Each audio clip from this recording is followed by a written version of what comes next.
तो जुंजीतो नाम के एक मांगा ऑथर है जिनकी मैंने बहुत ही ज्यादा तारीफ सुनी है। वो मोस्टली ना हॉरर मांगा लिखते हैं, जैसे कि उजुमाकी, रेमिना, सेंसर। उनकी सबसे पॉपुलर मांगा है उजुमाकी, जिसमें शायद से 19 चैप्टर है और इन्हीं चैप्टर्स में एक कहानी खत्म भी हो जाती है। अब ये जो मांगा है ना, ये तो मैंने पढ़ी नहीं, लेकिन इसके पैनल्स मैंने बहुत बार देखे क्योंकि वो बहुत ज्यादा पॉपुलर है और वो वियर्ड भी लगते हैं और ना उनको देखकर आपको थोड़ा बहुत अनकंफर्टेबल भी फील हो सकता है। और ये जो पैनल्स है ना, ये इतने ज्यादा अच्छे हैं कि अब जब उजुमाकी का एनिमे बना है ना, तो उस एनिमे के अंदर भी सेम आर्ट स्टाइल को यूज किया गया है। यानी कि उन्होंने मांगा कोई एनिमेट कर दिया, लेकिन इस चीज में ना उनको बहुत ज्यादा टाइम लग गया। लगभग 4 साल पहले तो इसका फर्स्ट लुक भी आ गया था यार। एनीवे, कल उजुमाकी का फर्स्ट एपिसोड आ गया था और देखते समय आधे टाइम तो मैं ये सोच रहा था कि आखिर चल क्या रहा है इस एनिमे के अंदर, क्योंकि ना किसी भी चीज का कुछ एक्सप्लेनेशन नहीं दिया गया। बस हमें क्रीपी और हॉरर सीन्स दिखाए गए और उन्होंने स्पाइरल घोस्ट को सेटअप कर दिया है, हालांकि बिना बैक स्टोरी बताए, वो आगे शायद से बताएंगे। तो एक लड़का है शुइची नाम का, वो जिस टाउन में रहता है ना, वहां पर अजीब चीजें हो रही है। अजीब एज इन की वहां पर स्पाइरल्स फॉर्म हो रहे हैं काफी सारी चीजों में, और शुइची को अब ये टाउन बिल्कुल भी पसंद नहीं आ रहा है, उसको यहाँ से भागना है। ऊपर से जो स्पाइरल्स फॉर्म हो रहे हैं ना, इसका एक नेगेटिव इंपैक्ट पड़ रहा है शुइची के पिताजी के ऊपर। अगर उसके पिताजी को किसी चीज के अंदर स्पाइरल नहीं दिखता है ना, तो वो बौखला जाते हैं बिल्कुल। यानी कि ये जो भी सुपर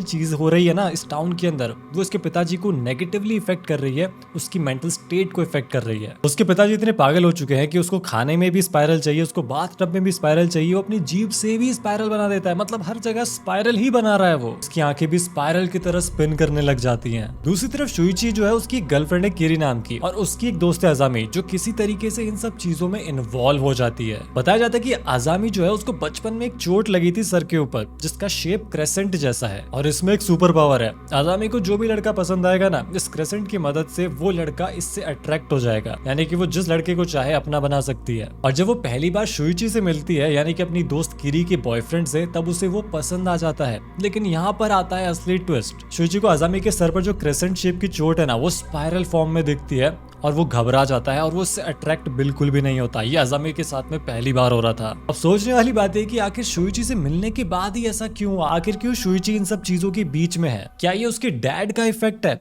क्योंकि अब तक जो क्रेसेंट का शेप था ना, वो कभी चेंज नहीं हुआ था। ये तो पहली बार शुइची से मिलने के बाद ये अब स्पाइरल बन चुका है। अब इस एपिसोड के अंदर तो इस चीज का कोई भी एक्सप्लेनेशन नहीं था। आई होप कि आगे हमें मिलेगा। एपिसोड में आगे बढ़ते ना, तो एक दुर्घटना हो जाती है। शुइची के पिताजी एक टब के अंदर खुद को बंद कर लेते हैं स्पाइरल के फॉर्म में, और बोन्स के टूटने की वजह से उनकी मौत हो जाती है। ये था एक्चुअल हॉरर सीन, क्योंकि एक बंदा खुद को स्पाइरल फॉर्म में ही कन्वर्ट कर लिया। लेकिन इस सीन के बाद से क्रीपीनेस और हॉरर का सिलसिला तो शुरू होता है। शुइची के फादर के फ्यूनरल में एक अजीब चीज होती है। वो जो स्मोक उठ रहा होता है ना एशेस का, वो भी स्पाइरल में कन्वर्ट हो जाता है, और उस स्पाइरल के अंदर भी शुइची के डैड की शक्ल बनने लगती है। ये चीज देखकर ना शुइची की माँ तो शॉक में चली जाती है। और अब अगर उसकी माँ को कुछ भी स्पाइरल दिखता है ना, तो उसकी भी मेंटल स्टेट खराब होने लग जाती है, वो पैनिक करने लग जाती है, और इसी वजह से सारी स्पाइरल चीजों को उसकी नजर के सामने से हटाना पड़ता है। तो मतलब आदमी जो था उसको स्पाइरल चाहिए था, औरत जो उसको स्पाइरल नहीं चाहिए। एनीवे, अभी इनकी क्रीपीनेस ना खत्म नहीं हुई है। एक स्कूल दिखाई जाती है जहाँ पर एक लड़का है जो बड़ा ही स्लो है। वो स्लो बोलता है, स्लो चलता है, उसका हर एक एक्शन स्लो है यार। साफ पता चल रहा होता है कि इस लड़के के साथ में कुछ तो गड़बड़ है भाई। और जब इसे बुली किया जाता है, नंगा करके इसको कॉरिडोर में लाते हैं,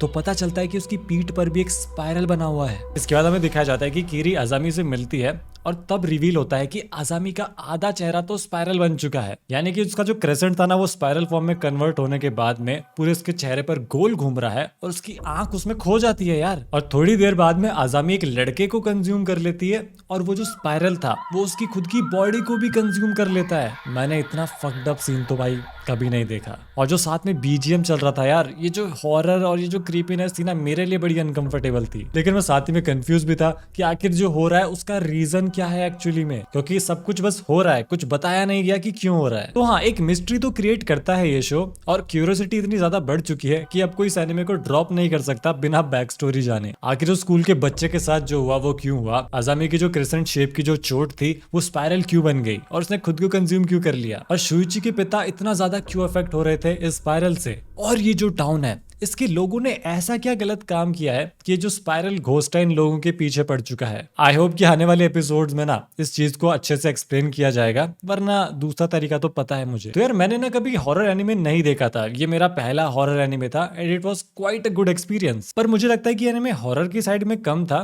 और क्रीपीनेस की साइड में ज्यादा था। इट्स लाइक हेरेडिटरी, जो हेरेडिटरी फिल्म थी कि मतलब क्रीपी चीजें हो रही है लेकिन जंप स्केयर और इतने स्कैरी सीन्स नहीं है। अब देखो उज़ुमाकी वीकली आएगा तो मैं हर एक एपिसोड के लिए ऑब्वियसली एक्साइटेड हूँ, नेक्स्ट के लिए भी एक्साइटेड हूँ, और मैं इसकी वॉच पार्टी भी कर रहा हूँ ट्विच पे। तो अगर आपने फॉलो नहीं किया तो कर लेना, बाकी वीडियो चलेगी तो लाइक और शेयर कर दो, और मैं आपको मिलूंगा अगली वीडियो में।